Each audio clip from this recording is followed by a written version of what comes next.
Rishi Sunak's flagship migration bill has struggled through the House of Commons, but could now face even more opposition in the House of Lords.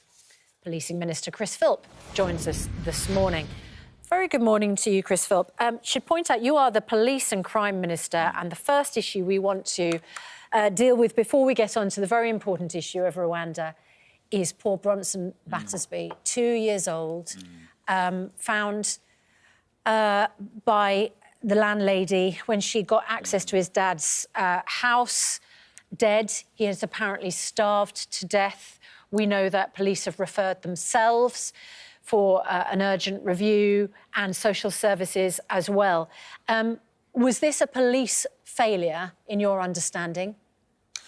Well, I think we do need that investigation to get to the bottom of exactly what happened. And the Independent Office of Police Conduct, the IOPC, are going to investigate this to find out what happened. And I think the social services regulator is looking at the social services element as well. I think all of us want answers. As a father, I mean, it's an unimaginably tragic case. And the thing that really kind of brought tears to the eyes was reading that account, which said that the little boy, Brandon, was found, 2 years old, was found curled up by his deceased father's legs. And I mean, I can't, it's just that image is one that I'm sure makes everyone listening feel absolutely grief-stricken by the thought of that little boy dying in those circumstances. And we do need answers, and those two investigations, I hope, will find them. The number one question people are asking this morning is if that poor father had the fatal heart attack on the 29th of December and the social worker was at the door on the 2nd of January, how police did not immediately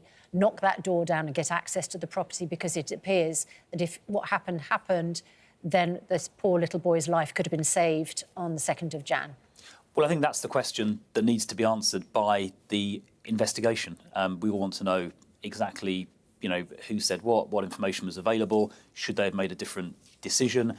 And that's what we need the investigation to get to the bottom of. You are the police minister, so this presumably is an urgent investigation and questions that you're asking this morning.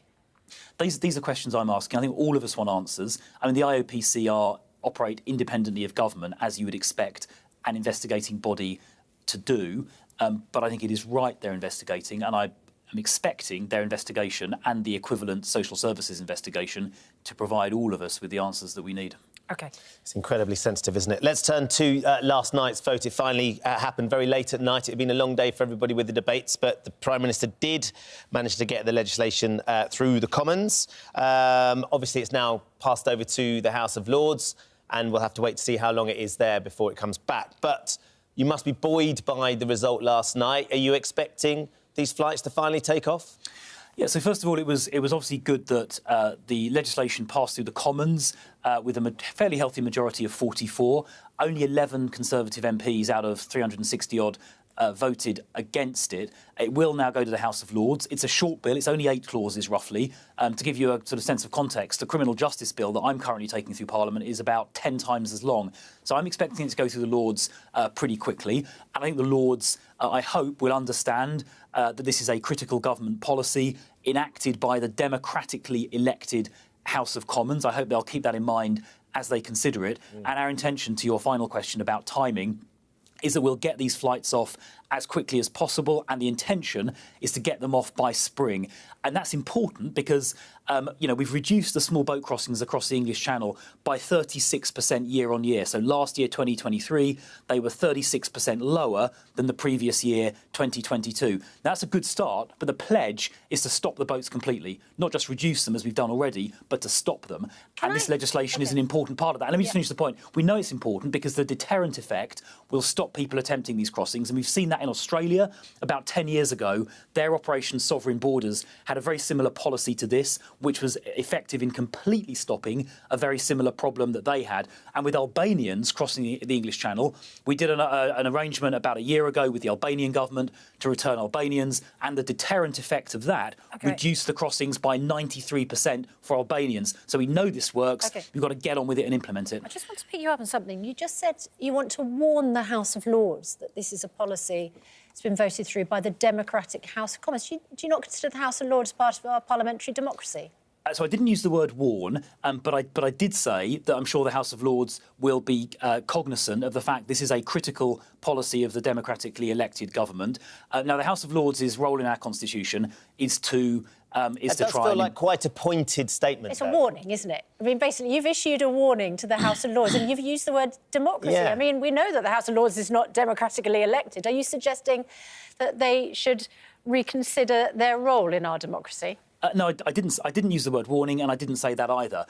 Their role is to act as a revising chamber, to, in some cases, ask the House of Commons to think again on some issues. Exactly and we then right. and we then have this process. It's called ping pong, where provisions might pass back and forward a couple of times between the two houses. But this is ultimately. So look, this policy has been controversial, but it's been passed by a fairly comfortable majority in the House of Commons, and I think the public expects us to get on with this and implement it. Well, you say the public expects. I mean, Rishi Sunak won the vote last night, but the public he hasn't won the public's confidence. There's new polling that suggests that support for your party is down to 20%, which is the lowest since Liz Truss was forced out of office. And the voters that backed the Tories in 2019 have very little faith in Rishi Sunak's ability to deal with immigration. Just 35% say they trust him on an issue, whereas Nigel Farage has a 54% trust rating. I mean, how do you explain that even though he's won this vote, they still don't believe he can sort it out? Well, there's a couple of points to make. I mean, first of all, in terms of democratic legitimacy, the governments of any colour don't derive their democratic legitimacy from an opinion poll. They get it from a general election. We had an election in December 2019 for a 5-year parliament. They are indicative of how the nation's feeling, though, aren't they? Hang on a sec. Look, we elect a 5-year parliament. We're 4 years into that 5-year term, roughly speaking. Democratic legitimacy comes from the general election. It doesn't come from an opinion poll which go up and down and, based on a sample of 1,000 Mostly people. going down for your party at the moment. I think something like, I forget the number, but 30 million people or something voted in the last general election. Now, on your question about sort of the political prospects, we've got a plan to halve inflation. We've halved inflation, in fact, already, to stop the boats that we've just been talking about, to grow the economy. All of these pledges, we've got a plan to build a better future for our country, and we need to deliver, and we are delivering, and we will deliver that plan for a better future. Labour, by contrast, have no plan whatsoever. On illegal immigration, they have no plan whatsoever. I didn't mention on the economy. Labour. What I mentioned was Nigel Farage. The British public think Nigel Farage would be better than Rishi Sunak on immigration. Well, this government has already reduced small boat crossings by 36%. This bill will help us stop those boats completely. Last year, 2023, we removed, I think, 24,000 people in this country illegally, including just under 4,000 criminals who had committed serious criminal offences.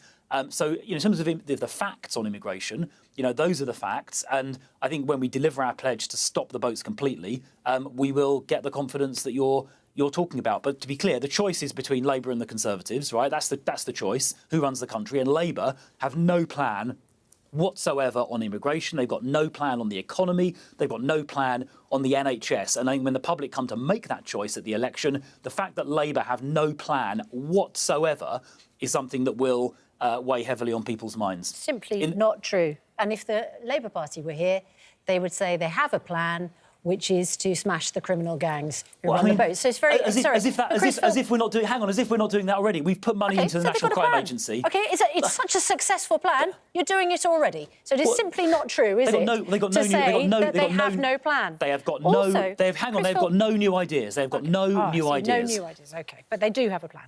Can I just ask... Sorry, just to go back to this House of Lords issue. Us isn't a plan. So you've issued this warning, which you say is not a House of warning, is not a warning to the House of Lords. You've told them that this is all about policy which has been brought up by the democratically elected government, marking that distinction between the unelected House of Lords and the House of Commons. Where does the Foreign Secretary currently sit? Well, that's obviously a rhetorical question.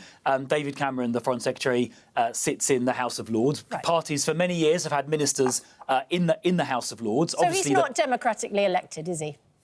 He's not democratically elected, but the government is democratically elected. Well, one of the 4 major offices of state is occupied by someone who is not democratically He represents. Hang on, let me in finish. the House of Lords. He represents a party, the Conservative Party, that was democratically elected with a significant majority at the last general election. He represents a party that was elected Rishi Sunak as Prime Minister? Well, I mean, as you know, we don't have a presidential system, right? In a presidential system, like in France or America, you elect the president. We don't have a presidential system. We have a parliamentary system where the people elect parliament and the prime minister is the person who has a parliamentary majority. And very frequently, that changes in the middle of the parliament. That's happened over the last 300 years. So the prime minister himself is not democratically elected by the people? I mean, this is like Constitution 101. You brought it up when you made the distinction between the House of Lords and the democratically elected government. I'm just pointing out the facts. And the government, that's right, the government and Parliament are democratically elected. The party that has a majority in Parliament that was democratically elected is the Conservative Party. That's why we have a Conservative Prime Minister and a Conservative government, because the Conservatives were democratically elected at the last general election with quite a big majority. Okay. And that's how our constitution has worked for about the last 400 years. We're going to have to leave it there. Chris Philp, thanks for your time this morning.